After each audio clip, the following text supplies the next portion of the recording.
रहमानिर्रहीम। My dear students, आज का topic introduction to higher education के साथ आपकी मैम कुलसूम दुरानी। और इसमें हायर एजुकेशन में हमें ये देखना है कि हायर एजुकेशन का बेसिकली ऑब्जेक्टिव क्या है, हायर एजुकेशन हमारी न्यू जनरेशन के लिए क्यों ज़रूरी है, और हायर एजुकेशन को प्रॉपरली आपको आज इस टॉपिक में इंट्रोड्यूस करवाया जाएगा। इंट्रोडक्शन है सबसे पहले। हायर एजुकेशन क्या है उसके बारे में ये इंट्रोडक्शन में आपको जो बता रही हूँ। Human resource development of a country depends upon the quality of education imparted in country.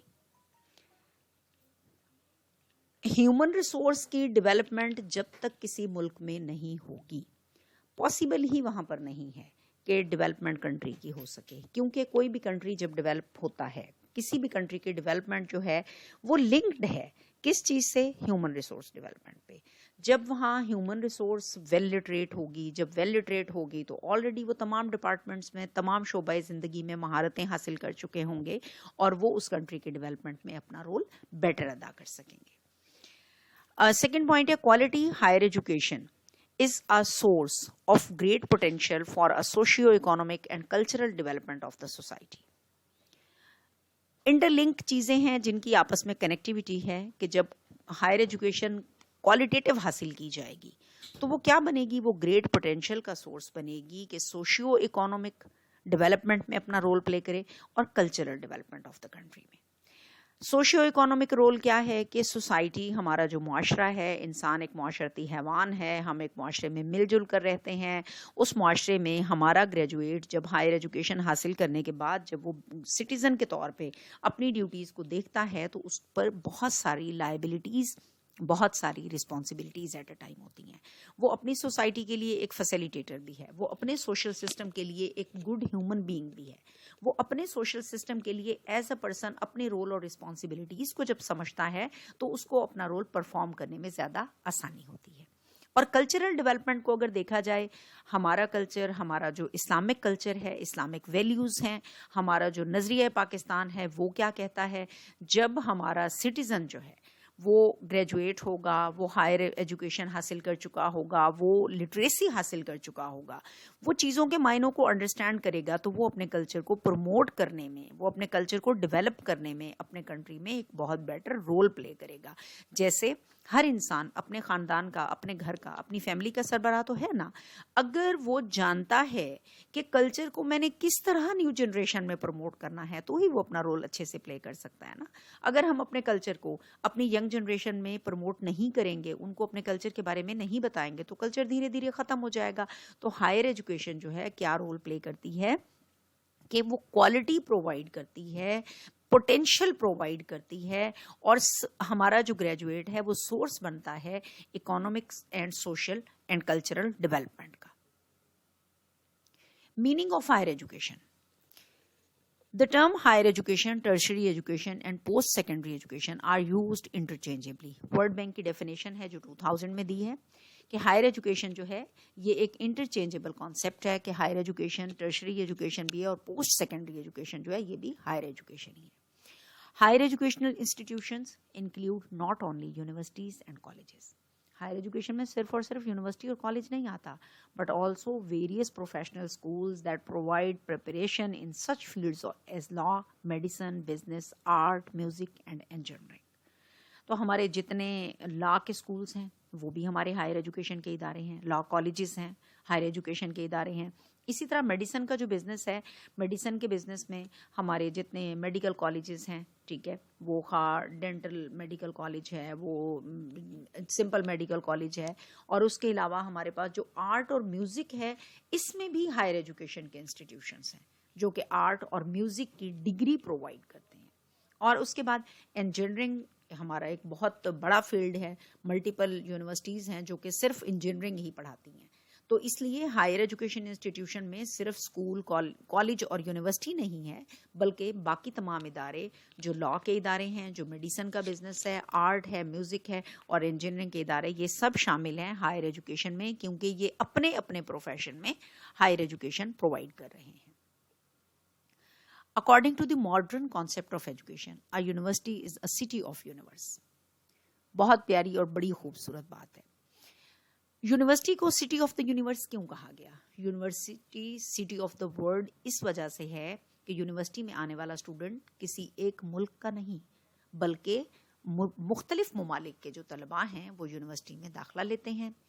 और जब मुख्तलिफ ममालिक के लोग एक यूनिवर्सिटी में आके, एक इदारे में आके पढ़ेंगे तो वो इदारा क्या हो जाएगा, वो उस यूनिवर्स का सिटी हो जाएगा, वो उस यूनिवर्स का एक शहर बन गया है कि जहाँ मुख्तलिफ शहरों के मुख्तलिफ ममालिक के लोग, ना सिर्फ मुख्तलिफ शहरों मुख्तलिफ सूबों के कंट्री के बल्कि मुख्तलिफ ममालिक के लोग आते हैं, उनको वहाँ रिहाइश प्रोवाइड की जाती है, वहाँ उनको तालीम दी जाती है। तो यूनिवर्सिटी हमारे लिए एक ग्लोबल सिटी बन गया। This meaning essentially includes knowledge and information of all disciplines.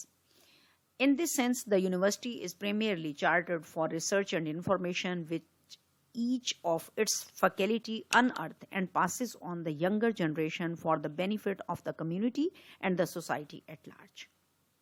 University में आने वाले तमाम स्टूडेंट्स को मुख्तलिफ डिसिप्लिन्स में जहां वो दाखिला लेते हैं उसके मुतालिक नॉलेज दिया जाता है, इंफॉर्मेशन दी जाती है, रिसर्च के मौके प्रोवाइड किए जाते हैं। और इस सब के साथ जो यूनिवर्सिटी की फैकल्टी है वो बच्चों के लिए एक नॉलेज के न्यू डोर ओपन करती है ताकि बच्चों को वो सब कुछ बताया जाए, यंगन जनरेशन को वो एजुकेशन दी जाए जो कि बेनिफिट दे उनको कम्युनिटी में और सोसाइटी में बेटर सर्व करने के लिए। तो university education basically higher level of education है जो कि हायर रिस्पॉन्सिबिलिटीज के मुतालिक अवेयरनेस देती है। अच्छा, अब हम देख रहे हैं इस स्लाइड में हमारे पास है कि need and scope of higher education, कि हायर एजुकेशन का स्कोप क्या है और हायर एजुकेशन की हमें नीड क्यों है। Higher education improves an individuals quality of life. अगर इस छोटी सी स्टेटमेंट को हम गौर करें कि higher education improves an individuals quality of life, तो थोड़ा सा अपने इर्द गिर्द नज़र दौड़ाएं और गौर करें कि क्या बहुत पढ़े लिखे लोग जो हैं उनकी क्वालिटी ऑफ लाइफ में कुछ थोड़ा सा फ़र्क है आम लोगों की निस्बत। हाँ, अगर हम इस बात पर गौर करते हैं तो हमें बहुत बड़ा फ़र्क नज़र आता है उन तमाम लोगों पर। मसलन एक छोटी सी बात मैं वाकई आपको याद करवाती जाऊँ, मे भी आप लोगों ने सुना हो, अगर नहीं सुना तो आप मुझसे सुने। एक वालिद साहब के 5 बेटे थे, उन्होंने उन 5 बेटों को तालीम दिलवाई। उनमें से 4 ने तो बहुत आला तालीम हासिल कर ली, एक बहुत निकम्मा रह गया, वो मैट्रिक से आगे ही ना बढ़ सका। अब उन्होंने उसको छोटी सी दुकान डाल दी और वो उस दुकान पर बैठा रहता था और वालिद साहब के खाने पीने का ख्याल करना, उनकी सेहत की केयर करना। एक बेटा उनका डीसी लग गया, दूसरा बेटा उनका असिस्टेंट कमिश्नर लग गया, एक बेटा उनका डॉक्टर लग गया, एक बेटा उनका वकील बन गया। अब एक दिन ऐसा हुआ कि वालिद साहब घर से बाहर निकले और किसी से उनकी लड़ाई हो गई गली में। वापस आए, आके खामोश और परेशान बैठे हैं। शाम को 5 बच्चे घर आ गए। वालिद साहब से पूछा, अब्बा जी आप परेशान क्यों हैं? उन्होंने कहा, जी मैं बहुत टेंशन में हूँ कि इस तरह मुझसे ना नेबर वाले बच्चों ने बदतमीजी की है और उनके वालिद ने कहा कि हमारे बच्चों ने ठीक किया, मुझे बहुत तौहीन महसूस हुई और उनसे बदला लेना है। तो जो वकील था वो सबसे पहले डर गया और उसने कहा, अब्बा जी आप मेहरबानी करें, लड़ाई झगड़ों में मत पड़े, दफ़ा फलां के तहत हम सब अंदर हो सकते हैं। अगर हम उन पे जाके बदतमीजी करेंगे, उनसे बहस करेंगे, उनसे पूछेंगे आपने ऐसा क्यों किया, तो हम पे फलां दफ़ात के तहत पर्चा हो सकता है। तो अब्बा जी बेहतर ये है आप चुप हो जाओ। वालिद साहब की आंखों में आंसू आ गए कि मेरा बेटा इतना पढ़ लिख के वकील बन गया और आज ही मुझे डरा रहा है। जो बेटा दुकानदार था वो इस दौरान घर पे मौजूद नहीं था, वो अपनी दुकान पे था। 4 पढ़े लिखे ऑफिसर बच्चे घर पे मौजूद थे। डॉक्टर ने कहा, अब्बा जी आप क्या बात करते हैं, इस उम्र में लड़ाई झगड़ा, हम सब पढ़े लिखे हैं, अच्छे अच्छे ओहदों पे हैं, अगर लड़ाई झगड़े में कोई मार कुटाई हो गई, पुलिस केस बन गया, हमारी कितनी बदनामी होगी। अब्बा जी कोई इंजरी अगर हो गई, हमें हो गई या आपको हो गई, इतने दिन हॉस्पिटल रहना पड़ेगा, इतने दिन ड्यूटी से छुट्टी हो जाएगी, तो अब्बा जी लड़ाई अच्छी बात नहीं है। जो बेटा असिस्टेंट कमिश्नर था उसने कहा, अब्बा जी हमारा ये कैलिबर नहीं है कि हम जाके उनसे बात करें, चुप हो जाना ही सबसे बेहतर है। इतने में जनाब वो बेटा जो दुकान पे बैठा था वो दुकान बंद करके वापस आया, देखा तो वालिद साहब परेशान सर पकड़ के बैठे हैं। उसने कहा, अब्बा जी क्या हुआ? तो उन्होंने कहा, जी वो फलां मोहल्ले वाले ने ना मुझसे बदतमीजी की है। वो गया, जाके उनका दरवाजा नॉक किया, वो बाहर निकले, उसने 2-4 थप्पड़ रसीद किए और घर आ गया। जी मैं बदला ले आया, मैंने उनको जैसे उन्होंने आपसे बदतमीजी की मैंने उनको मारा और मैं आ गया। तो अगले दिन वालिद साहब से उनके एक दोस्त मिले और उन्होंने पूछा कि कैसी गुजर रही है जिंदगी। उन्होंने कहा, जी जिन बच्चों को मैंने तालीम दिलवाई है आला तालीम हासिल करने के बाद उनकी क्वालिटी ऑफ लाइफ इतनी इम्प्रूव हो गई है कि ना वो झगड़ा पसंद करते हैं, ना लड़ाई पसंद करते हैं, कोई जुर्म करना तो उनकी ज़िंदगी से बहुत दूर हो गया है। हाँ, वो एक बेटा जो पढ़ लिख नहीं सका, आज भी मेरी इज्जत की खातिर लड़ने वो पहुंच गया। तो अगर आप गौर करें, ये स्टेटमेंट आम लोग देते हैं कि जो पढ़ा लिखा शख्स होता है वो ज़्यादा डरपोक होता है, लॉ एंड ऑर्डर को ज़्यादा फॉलो करता है, कानून का एहतराम करता है। बेसिकली वो डरपोक नहीं होता, बेसिकली वो लॉ एंड ऑर्डर को फॉलो कर रहा होता है, बेसिकली वो कानून जानता है, वो नफ़ा नुकसान जानता है, इसलिए वो झगड़ा, लड़ाई और कोई भी वायलेशन जो है उसको अवॉइड करता है, ट्रैफिक रूल्स को अवॉइड करता है। सिटीजनशिप में वो कोशिश करता है कि वो लोगों के लिए फैसिलिटेटर रहे।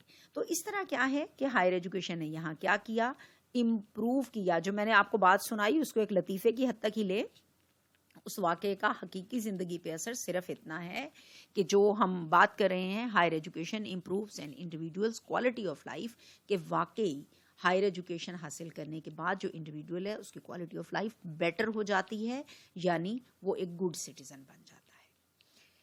सेकेंड पॉइंट को देखते हैं, a person with higher education has better dietary and health practices. बहुत अच्छी बात है और बहुत कमाल बात है कि हायर एजुकेशन हासिल करने से एक पर्सन जो है उसकी लाइफ में बेटर डाइटरी प्रैक्टिसेस आ जाती हैं और वो अपनी हेल्थ के लिए खुद कॉन्शियस रहता है।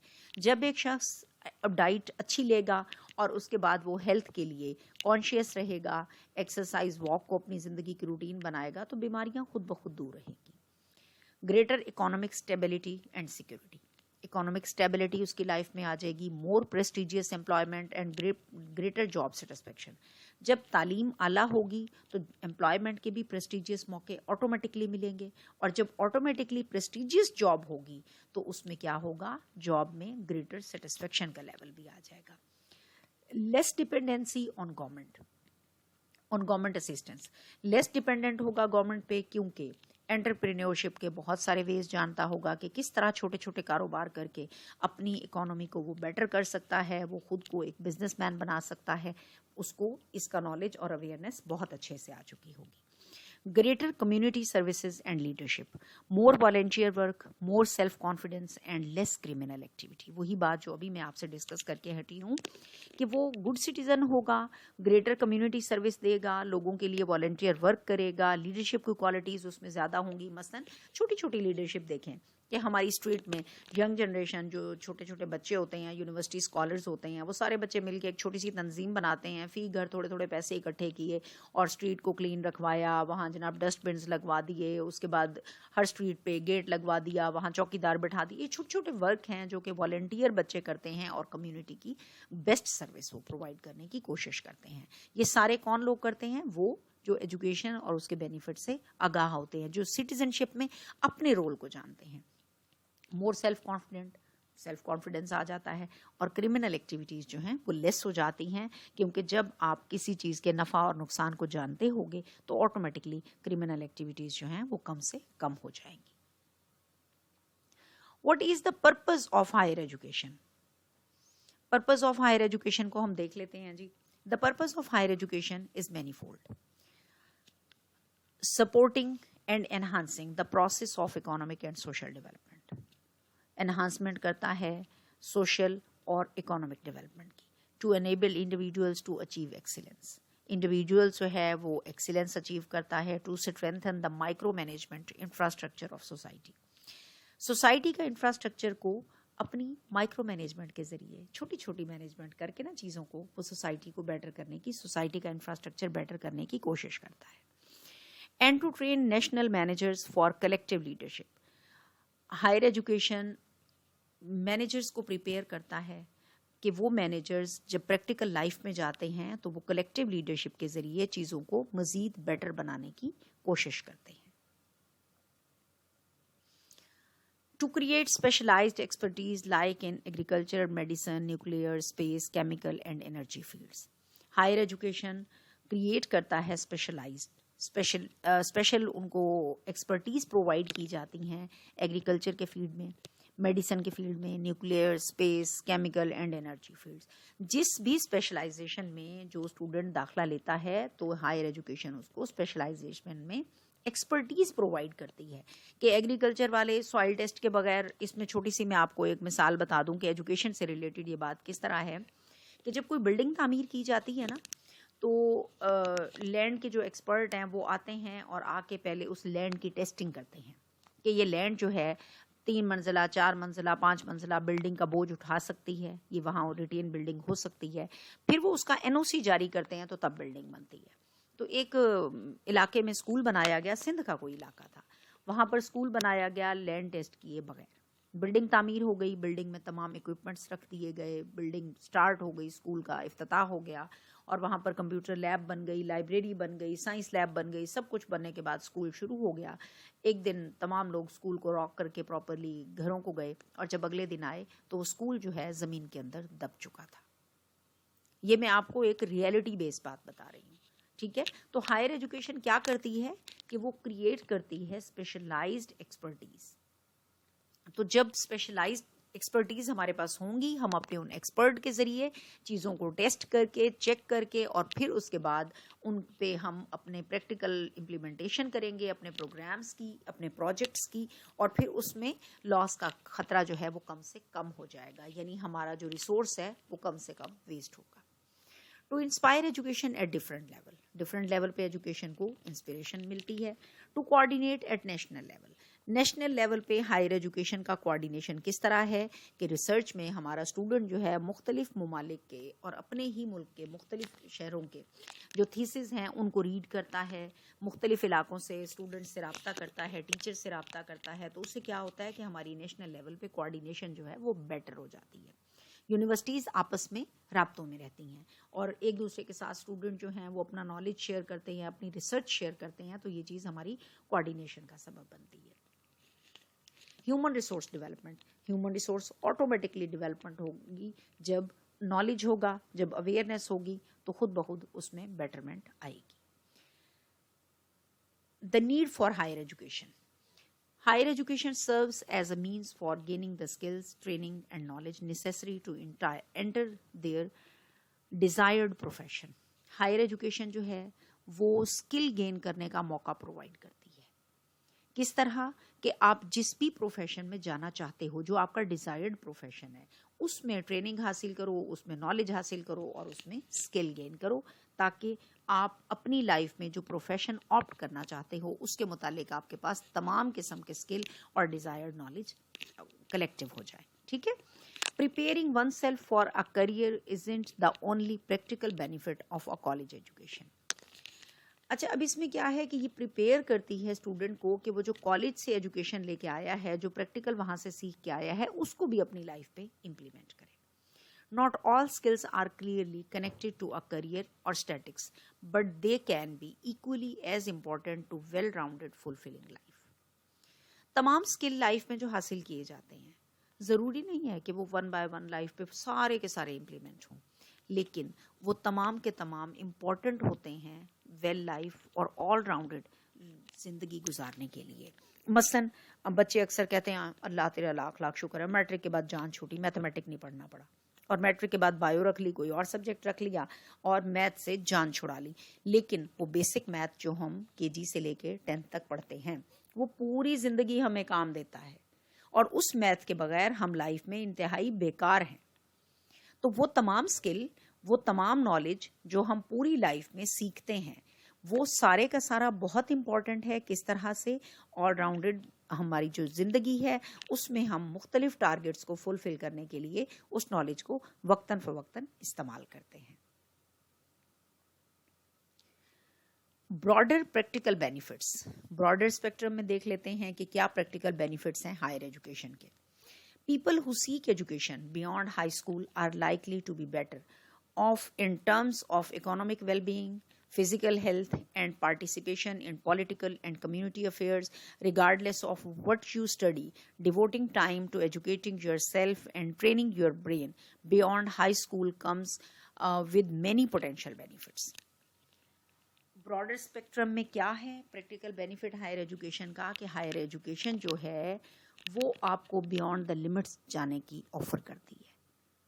स्काई इज द लिमिट, कि आप जो कर रहे हो कुछ भी उसमें से नामुमकिन नहीं है, और बेटर कोशिश करने के लिए इंसान जब दूसरों को देखता है, हायर एजुकेशन में बहुत सारे ऐसे लोगों से आपका वास्ता पड़ता है, जब आप उनको मेहनत करता हुआ देखते हो तो खुद ब खुद इंसान का जहन जो है वो ऑटोमेटिकली चेंज हो जाता है, और वो अपनी इकोनॉमिक वेलबींग के लिए कोशिश करता है, अपनी हेल्थ को मेंटेन करने की कोशिश करता है।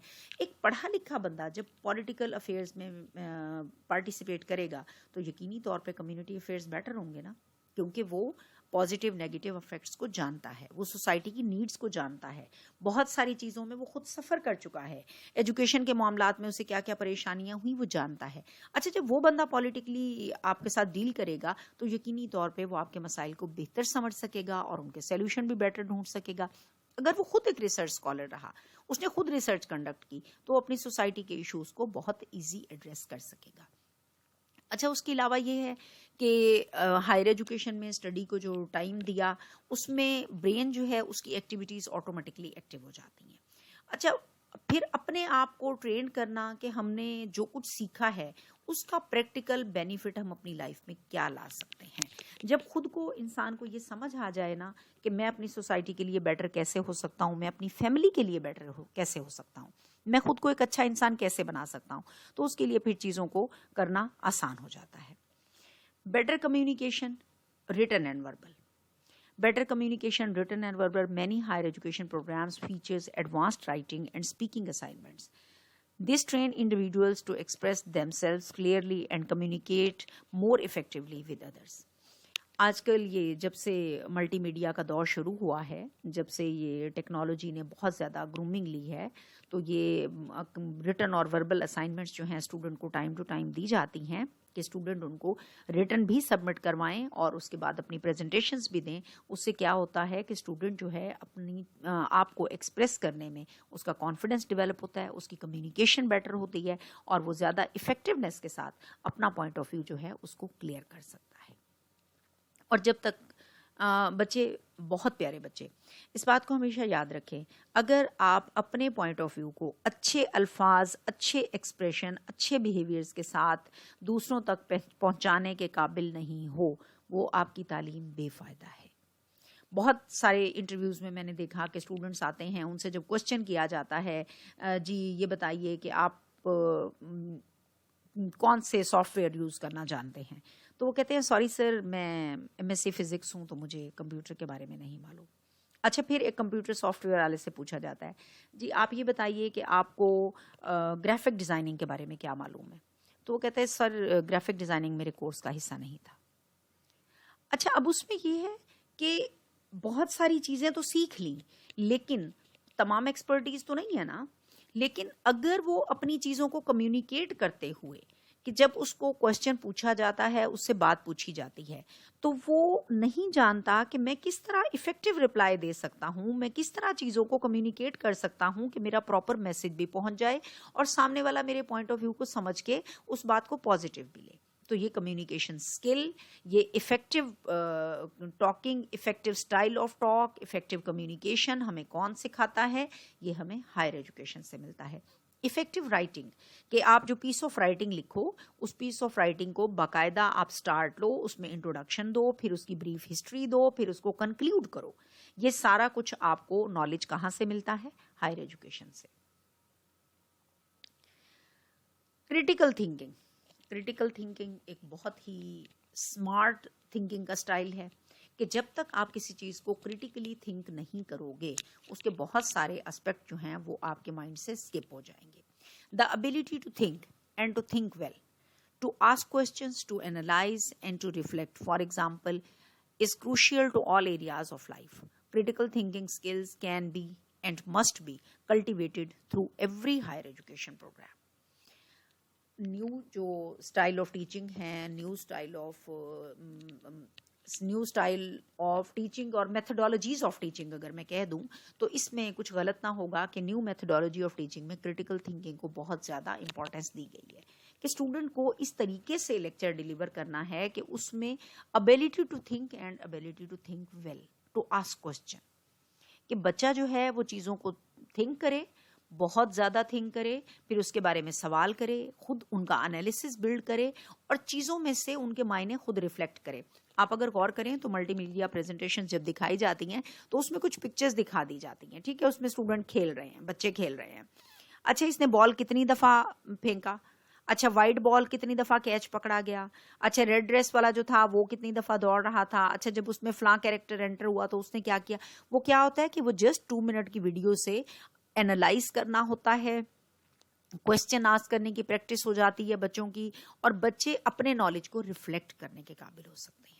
तो जब तक आपकी लाइफ में क्रिटिकल थिंकिंग नहीं होगी, आप कभी भी चीज़ों का एनालिसिस बिल्ड नहीं कर सकते, उनके बारे में आप क्वेश्चन नहीं कर सकते और अपनी थॉट का रिफ्लेक्शन नहीं दे सकते। तो क्रिटिकल थिंकिंग जो है, इसकी डेवलपमेंट हायर एजुकेशन ने इस पे बहुत ज़्यादा फोकस किया है। Greater sense of discipline. Without discipline life is nothing. जब तक आपकी जिंदगी में डिसिप्लिन नहीं है, कोई भी चीज आप उसे मैनेज नहीं कर सकते। While programs vary, in many higher education settings, students are given more responsibility than ever before. Higher education में जितनी स्टूडेंट पे रिस्पॉन्सिबिलिटी आती है, इतनी कभी भी नहीं आई होती। और ख़ास तौर पे सेमेस्टर सिस्टम के बाद हायर एजुकेशन में स्टूडेंट की रिस्पॉन्सिबिलिटी बढ़ गई है, क्योंकि सेमेस्टर सिस्टम में टाइम बहुत लिमिटेड होता है। उसमें फिक्स कर दिया जाता है, स्टार्ट में स्टूडेंट को स्केड्यूल मिल गया कि फ़लाँ डेट को आपके मिड टर्म है, फ़लाँ में आपके फाइनल टर्म है, फ़लाँ डेट को असाइनमेंट सबमिट करानी है, फ़लाँ में आपकी प्रेजेंटेशन है। तो उस गिवन टाइम में स्टूडेंट ने अपना सारा कुछ मैनेज करना होता है, और वो रिस्पॉन्सिबिलिटी उसने लाइफ में मेरा ख्याल है इतनी हैवी कभी भी नहीं देखी होती कि पूरा साल पढ़ने के बाद एग्जाम होते हैं, जबकि सेमेस्टर सिस्टम में टाइम में चंक्स बहुत छोटे छोटे हैं। They must take initiative, manage their time well and remain organized. These skills can transfer to all other areas of life. अच्छा, अब जब स्टूडेंट सेमेस्टर सिस्टम के छोटे छोटे चंक्स में अपनी चीज़ों को ऑर्गेनाइज करने के काबिल हो गया, उन्हें मैनेज करने के काबिल हो गया, तो उसने फ़ायदा कहाँ दिया? उसकी पूरी लाइफ को कवर कर लिया। उसने अपनी लाइफ के बाकी तमाम मामलात को भी बिल्कुल उसी तरह डिवाइड किया, उसके पार्ट्स बनाए। इतने अरसे में ये काम करना है, इतने अरसे में ये काम करना है, इतने टेन्योर में मुझे ये फुलफिल करना है। वो अपने टास्क को टाइम के साथ डिवाइड करके और उनका बाउंड हो जाता है, और उनको उसी लिमिट टाइम के अंदर कंप्लीट करने की कोशिश करता है। तो ये सेंस ऑफ ग्रेट डिसिप्लिन जो है, ये हायर एजुकेशन जनरेट करती है स्टूडेंट में। Sense of accomplishment. The choice to enter and complete a higher education program is based purely on a person's initiative, and the sense of accomplishment that comes from going above and beyond is something that can instill you with the confidence to pursue whatever you desire in life. Sense of accomplishment के एक इंसान अपनी ज़िंदगी में करना क्या चाहता है, वो अपने आप को कंपोज करता है, वो अपना डिसीजन खुद बनाता है, वो अपने गोल को अचीव करने के लिए अपने ऑब्जेक्टिव खुद डिसाइड करता है, अपने ऑब्जेक्टिव से मीट विद करने के लिए, उनके सॉल्यूशन तक पहुंचने के लिए, अपने प्रॉब्लम्स को एड्रेस करने के लिए, उन प्रॉब्लम्स का सॉल्यूशन ढूंढने के लिए वो अपनी लाइफ में चीज़ों को खुद डिसाइड करता है, अबव एंड बियॉन्ड। और जब वो खुद इन तमाम चीज़ों पर काम करता है तो उससे क्या होता है कि वो अपने डिज़ायर गोल तक पहुंचने में बहुत आसानी से अपने गोल को अचीव करने में कामयाब हो जाता है। बेसिकली अवेयरनेस जो है, जब एक इंसान के माइंड में, एक इंसान की पर्सनैलिटी में अवेयरनेस का एस्पेक्ट आ जाता है, तो फिर उसके लिए चीज़ों को कंपोज करना आसान हो जाता है। Pursuing a passion, this is perhaps the least accepted reason culturally to pursue higher education. Higher education को हासिल करना तमाम लोगों के लिए इतना आसान नहीं होता कि हर कोई मुख्तलिफ रीजंस की वजह से ज़रूरी नहीं कि वो इस लेवल तक पहुंच सके। However, pursuing our passions is an extremely important component of a healthy, well-lived life. We can figure out ways to apply our passions as we pursue them. Passion के बगैर मेरा मानना ये है कि ज़िंदगी बेकार है। जब तक आपका कोई पैशन नहीं है, आपको स्ट्रेंथ नहीं मिलेगी काम करने की। आपका पैशन आपको मोटिवेट करता है, आपका पैशन आपको फोर्स करता है, आपको डिटरमिनेट करता है, आपको अपने ऑब्जेक्टिव जो हैं उनकी अचीवमेंट के लिए एक फोर्स मिलती है, एक इनर स्ट्रेंथ मिलती है, ठीक है। और जब तक आप अपने पैशन को खुद फिगर आउट नहीं कर पाओगे कि मेरा पैशन क्या है, मैं ज़िंदगी में क्या बनना चाहता हूँ, क्या करना चाहता हूँ। एक स्टूडेंट की आपको मैं मिसाल दूंगी कि उस स्टूडेंट ने इंजीनियरिंग की डिग्री हासिल की। इंजीनियरिंग की डिग्री हासिल करने के बाद उसने कहा, जी I am not satisfied with this, और वो प्रोग्राम जो वो खुद अपनी मर्जी से करना चाहता था, उसने उसमें एडमिशन ले लिया। अच्छा, एक और स्टूडेंट जिसने एमबीबीएस किया सिर्फ किस लिए कि उसके वालिदैन की ख्वाहिश थी। एमबीबीएस करने के बाद उसने उस शोबे को छोड़ दिया और बिजनेस शुरू कर दिया, क्योंकि बिजनेस करना उसका जुनून था। तो इसलिए अपना जो पैशन है उसको अपने प्रोफेशन के अकॉर्डिंग पहले ही डिसाइड कर लें कि मेरे अंदर क्या पैशन है, क्या पोटेंशियल है, मैं क्या करना चाहता हूँ, मैं अपना ये जो पैशन है इसको अप्लाई करके मैं अपनी पर्सनैलिटी को किस तरफ लेके जाना चाहता हूँ। अगर ये डिसाइड आप क्लियरली कर लेंगे तो आप बेस्ट प्रोफेशन चूज करके और अपने उस पैशन के साथ काम कर सकेंगे। और अगर पैशन और प्रोफेशन आपका सेम हो जाए तो फिर आप बहुत लकी हो। According to Bernard Shaw, if the passion of profession a person is same then he person is the luckiest. कि अगर किसी पर्सन का पैशन और प्रोफेशन एक हो जाए, कि उसका जुनून है पढ़ाना फर्ज करें और उसने बीएड एमएड करके टीचिंग या लेक्चरशिप में आ गया, तो कमाल बात होगी कि वो पढ़ाना चाहता है और उसको पढ़ाने का मौका मिल गया। लेकिन कब बीएड एमएड किए बगैर टीचिंग में तो नहीं आ सकते ना। इसी तरह अगर किसी का पैशन है खिदमत खल्क करना और वो डॉक्टर बन जाता है, तो खिदमत खल्क का उसको कमाल मौका मिल गया कि वो मरीजों की खिदमत करे और खलूस से दिल से करे। एज अ प्रोफेशन नहीं, एज अ पैशन उसको ओन करे। अगर एज अ प्रोफेशन ओन करोगे उसमें 100% बिल्कुल फर्क है, एज अ प्रोफेशन ओन करना और एज अ पैशन ओन करना। तो अपने पैशन को अंडरस्टैंड करें और उस प्रोफेशन को ओन करें। Challenges in higher education. Higher education के चैलेंज क्या हैं, इनको हम देख लेते हैं। Higher education is faced with very severe challenges in the shape of various economic, social, political and moral changes, and its future depends on the response made by its people to these challenges। ये राव ने definition दिया 2003 में कि higher education जो है इसको काफ़ी सारे स्वेयर चैलेंजेस का सामना है। वो इकोनॉमिक की सूरत में भी हैं, वो सोशल में भी प्रॉब्लम है, पॉलिटिकल भी हैं और मॉरल चेंजेस भी हैं। अच्छा, इनको अब वन बाय वन अगर देखें तो इकोनॉमिक प्रॉब्लम हायर एजुकेशन को क्या हो सकते हैं कि हायर एजुकेशन के जो इदारे हैं वहाँ इनफ स्पेस नहीं है कि जितने ग्रेजुएट्स वहाँ दाखिला लेते हैं उनको इजी अकोमोडेट किया जा सके, कि हर बच्चे को बैठने की सही जगह मिले, इनफ हॉस्टल हो, उन बच्चे को वहाँ इजी रिहाइश मिले। तो इसलिए हायर एजुकेशन के इदारे काफ़ी सफ़र कर रहे हैं। सोशली बहुत ज़्यादा प्रेशर है इदारों पर कि सोशल प्रेशर के तहत इदारे जो हैं वो मल्टीपल चीज़ें जो कि उन्हें इंटरनेशनल लेवल से मीट विद करने के लिए अपने इदारों में इम्प्लीमेंट करनी होती हैं, डिफरेंट सोशल प्रेशर्स के अंडर वो उनको नहीं कर पाते। पॉलिटिकल प्रेशर बहुत ज़्यादा है। पॉलिटिकल प्रेशर के तहत जो एडमिनिस्ट्रेशन है उसको कई डिसीजन अपने चेंज करने पड़ते हैं और वो डिसीजन अंडर रूल अपने जो हैं उनको इम्प्लीमेंट नहीं कर सकते ड्यू टू पॉलिटिकल इन्फ्लुएंस। उसके बाद मॉरल चेंजेस हैं। अच्छा, इस तरह जो हायर एजुकेशन के इदारे हैं इन तमाम प्रेशर्स के अंडर काम करके, ठीक है, और अपने आप को प्रूव करने की कोशिश कर रहे हैं, लेकिन ये चैलेंज उनको हैं।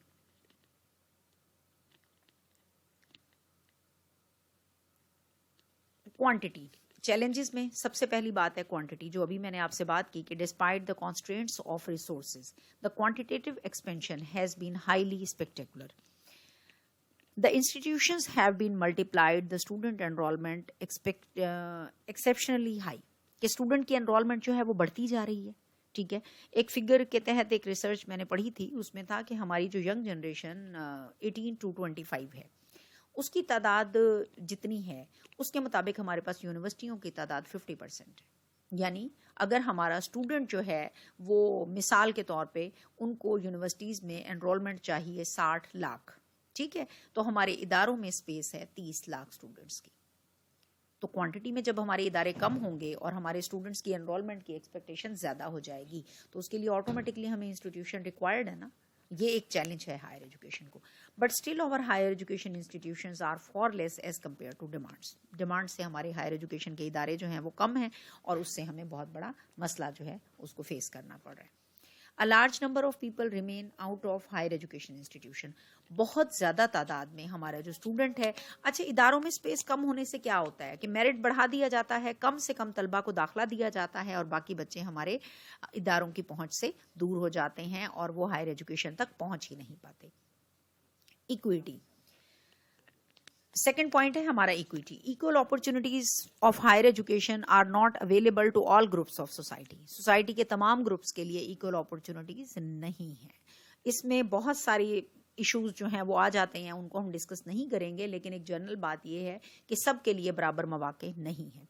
Many types of discriminations and disparities exist in access to higher education. बहुत सारी डिस्पेरिटीज हैं, बहुत सारे डिस्क्रिमिनेशंस हैं, जिसकी वजह से तमाम स्टूडेंट्स का यूनिवर्सिटी तक, हायर एजुकेशन तक असेस करना पॉसिबल नहीं है। Quality development of society not only depends upon quantity of goods and services produced but also on their quality. It again leads to quality of life on the people and the quality of society in general.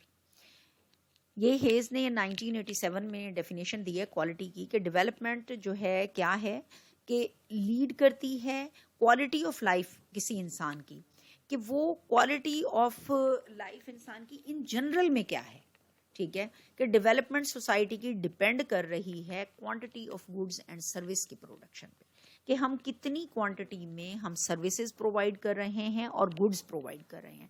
अगर goods और services ज़्यादा produce होंगी तो वो सस्ते दामों लोगों को मिलेंगी, और उससे क्या होगा कि उनकी क्वालिटी ऑफ लाइफ जो है ऑटोमेटिकली बेटर हो जाएगी। तो जनरल क्वालिटी ऑफ लाइफ को बेटर बनाने के लिए हमें अपनी प्रोडक्शन को बढ़ाना है। अदर चैलेंजेस में है the condition of higher education in universities and colleges is not satisfactory in the eye of students. हमारा तालिब इल्म मुतमईन नहीं है कि यूनिवर्सिटी में और कॉलेजेस में हायर एजुकेशन का जो लेवल है उससे हमारा स्टूडेंट बिल्कुल मुतमईन नहीं है। सम टाइम लैब्स जो हैं उनके सेटिस्फेक्शन के लिए नाकाफ़ी हैं, रिसर्च के मौके स्टूडेंट को नहीं मिलते, रीजनेबल स्कॉलरशिप स्टूडेंट्स को नहीं मिलते, टीचर जो नॉलेज प्रोवाइड करते हैं वो मॉडर्न जो नॉलेज है उससे मीट विद नहीं करता, जो करिकुलम उनको प्रोवाइड किया जा रहा है वो मॉडर्न नॉलेज, वो मॉडर्न जो डिमांड्स हैं, मार्केट की डिमांड्स हैं, उनसे मीट विद नहीं करता। तो ये चैलेंज जो हैं इनकी वजह से हमारा स्टूडेंट मुतमईन नहीं है जो हायर एजुकेशन स्कूल, कॉलेज और यूनिवर्सिटी में उनको प्रोवाइड की जा रही है। Lack of physical and educational facilities is bringing much hindrance in the way of development. Physical and educational facilities, physical और एजुकेशनल फैसिलिटीज़ का जो लैक है कि हमारी इमारत काफ़ी नहीं है, रूम उतना इनफ नहीं है, रूम में स्पेस इनफ नहीं है, उसमें रोशनी प्रॉपर नहीं है, उसमें इलेक्ट्रिसिटी जो है वो बार बार डिस्टर्ब कर रही है, इसलिए लेबॉर्ट्री बच्चों के लिए प्रॉपर नहीं है, रिसर्च के मौके बराबर नहीं मिल रहे। तो ये मल्टीपल जब हिंड्रेंस आते हैं तो उससे क्या होता है कि एजुकेशन के डेवलपमेंट में हिंड्रेंस क्रिएट होता है। Teachers are less motivated to do research work. ये भी बहुत बड़ा प्रॉब्लम है कि टीचर्स जो हैं वो मोटिवेटेड ही नहीं है कि वो स्टूडेंट को रिसर्च वर्क जो है उनके डिमांड के अकॉर्डिंग करवाएं, कि बच्चों को वो वाकई रिसर्च में अप्रिशिएट करें और बच्चे जो हैं कोई कमाल रिसर्च वर्क कर सकें। टीचर उसमें लेस मोटिवेटेड है। Other challenges, the current size of present faculty is less than required. जितने स्टूडेंट की तादाद से हमें फैकल्टी रिक्वायर्ड है, हमारे पास रिक्वायर्ड फैकल्टी उससे कम है जो ऑलरेडी यूनिवर्सिटी में और हायर एजुकेशन के इंस्टीट्यूशन में काम कर रही है। The courses and curricula are not designed in accordance with the standard of higher education of the present day. Curriculum आपसे भी मैं पहले ये बात कर चुकी हूँ कि मॉडर्न स्टैंडर्ड्स ऑफ एजुकेशन से मीट विद करने के लिए हमारा ओल्ड करिकुलम जो है वो बिल्कुल डिजाइन ही नए तरीके से नहीं किया गया और वो हमारी जरूरियात को मीट विद नहीं कर रहा। Budgeting and financing is a root to many challenges. Budget और फाइनेंस जो है वो बहुत सारे प्रॉब्लम्स की जड़ बन रहा है, प्रॉब्लम्स को जन्म दे रहा है। Challenges of higher education in Pakistan. हम पाकिस्तान के लेवल पे देख लेते हैं, हायर एजुकेशन की ओवरऑल चैलेंजेस हमने देखे, पाकिस्तान में क्या प्रॉब्लम है। ineffective governance and management structures and practices, inefficient use of available resources, poor recruitment practices and inadequate development of faculty and staff, inadequate attention to research and support for it. सबसे पहला क्या है कि हमारा governance system जो है वो better नहीं है, हमारा मैनेजमेंट और गवर्नेंस सिस्टम के इदारों की गवर्नेंस जो है वो प्रॉपर नहीं हो रही और इदारों का जो मैनेजमेंट का स्ट्रक्चर है उसकी प्रैक्टिस जो है वो इनइफेक्टिव है। Inefficient use of available resources, जो अवेलेबल रिसोर्सेज हैं उनको भी एफिशिएंटली यूटिलाइज नहीं किया जा रहा। Poor recruitment practices and इनएडिक्वेट development of faculty and staff. Recruitment का जो प्रोसेस है वो बहुत पुअर है और हमारे पास जो फैकल्टी और स्टाफ है उसके डेवलपमेंट के लिए भी प्रॉपर काम नहीं किया जा रहा। तो पुअर रिक्रूटमेंट अगर होगी, एक ऐसा पर्सन उस सीट पर काम करेगा जिसके लिए वो एलिजिबल ही नहीं है, तो ये बताएं कि वो बेटर परफॉर्मेंस किस तरह दे सकता है। Inadequate attention to research and support for it. और रिसर्च को सपोर्ट करने के लिए उतनी तवज्जो नहीं दी जा रही जितनी के तवज्जो हमारा मुल्क डिमांड करता है, जितनी तवज्जो हमें चाहिए। कुछ सजेशंस हैं यहाँ हमारे पास to meet with the challenges. Stress should be laid on the need of improving the quality of education at every stage so that a proper foundation can be laid for advanced study. कि education को better करने के लिए, higher education के इदारों को better करने के लिए स्ट्रेस जो है उसको कम करने के लिए हम क्वालिटी ऑफ एजुकेशन को इम्प्रूव करें और मुख्तलिफ स्टेजेस पर हम प्रॉपर फाउंडेशन डेवलप करें कि हम एडवांस स्टडीज की तरफ अपने स्टूडेंट को मूव कर सकें। To begin from the top without reforming the lower stages is against the law of nature. कि हम जाके हायर एजुकेशन को तो एकदम दुरुस्त करने की कोशिश कर रहे हैं, बट वो क्रॉप जो हम हायर एजुकेशन में भेज रहे हैं उनको हम इनिशियल लेवल पे, सेकेंडरी लेवल पे बेटर करने की कोशिश नहीं कर रहे। तो ये सजेशन है कि सेकेंडरी एजुकेशन में स्टूडेंट को इतना प्रिपेयर कर दिया जाए कि हायर एजुकेशन में जाने के बाद उसे मसाइल कम से कम हो, यानी वो मेंटली स्किलफुल हो, वो मेंटली एबल हो, उसमें क्रिटिकल थिंकिंग डेवलप हो चुकी हो, वो चीज़ों का एनालिसिस बिल्ड कर सकता हो। तब वो जब हायर एजुकेशन में जाएगा तो वो बेटर परफॉर्मेंस दे सकेगा। Higher education institution must be responsive to challenge rapidly. Higher education के इंस्टीट्यूशंस जो हैं उनको रिस्पॉन्स देना चाहिए चैलेंजेस को, कि कोई चैलेंज जो उनको आता है वो फौरी तौर पर उसका सोल्यूशन दें। A multi-dimensional, flexible and dynamic education system which serves people according to their ability and aptitude and are responsive to their economic, social, political and cultural needs. Multi dimensional और फ्लेक्सिबल अपने education system को बनाने की ज़रूरत है कि हम अपने बच्चों में वो एप्टीट्यूड जो है वो डेवलप कर सकें। Changing and challenging new world expectation of society and growing demands of the rising students population. तो जितनी हमें न्यू चैलेंज हैं सोसाइटी के, उन तमाम को एड्रेस करते हुए हमें अपने स्टूडेंट को बेटर बनाना है। अपने स्टूडेंट की बढ़ती हुई पॉपुलेशन के अकॉर्डिंग हमें अपने इदारों में उस डिमांड को पूरा करना है और अपने स्टूडेंट को हायर एजुकेशन में आने के ज़्यादा से ज़्यादा मौके फराहम करने हैं।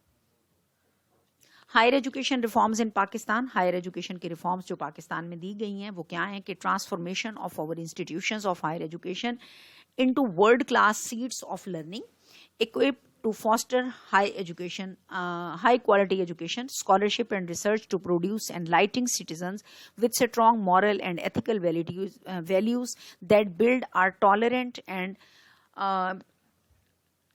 pluralistic society rooted in the culture of Pakistan.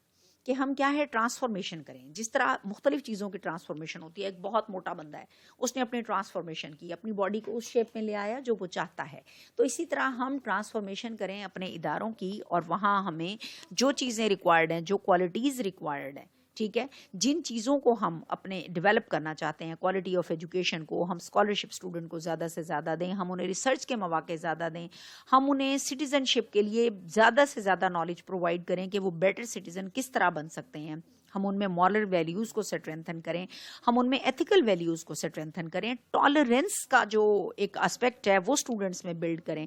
तो उससे क्या होगा कि हमारी हायर एजुकेशन जो है वो हमारी सोसाइटी के लिए, हमारे कंट्री के लिए बहुत बेनिफिशियल हो जाएगी।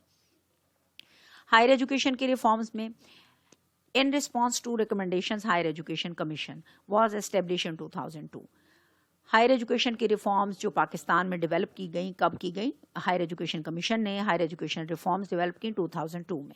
Assess quality and relevance are at the heart of the effort being made by HEC for expansion and development of higher education in Pakistan. कि HEC ने यह हायर एजुकेशन की जो रिफॉर्म्स हैं डेवलप करने के लिए हायर एजुकेशन के सिस्टम को पाकिस्तान में। Thank you so much students. इंशाअल्लाह रहमान फिर मुलाकात।